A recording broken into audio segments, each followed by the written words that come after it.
Did you know that a woman once bought a lie detector to interrogate her husband every single day? She was known as the most jealous woman in the world. In 2014, in Leicester, United Kingdom, a woman named Debbie Woods married a man named Steve Woods.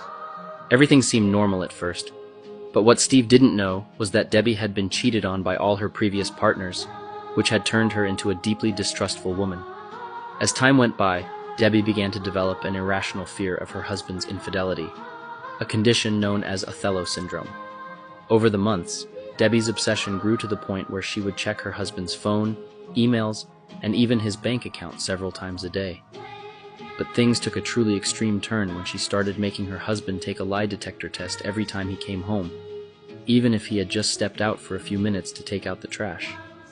She also forbade Steve from watching TV shows or reading magazines that featured attractive women. Her entire day revolved around her fear of being betrayed. If they went out to eat, when they returned home she would ask whether he had looked at other women, and she'd use the lie detector to check his answer. As time went on, the situation began to take a toll on Steve. He became so nervous during the tests that the results often came out wrong, which only made things worse. Years later, with the help of specialists, Debbie was finally diagnosed with Othello syndrome and began receiving treatment. You might think their relationship improved after that, but unfortunately, this story never had a happy ending, as Steve eventually left her for another woman, and her biggest fear became true.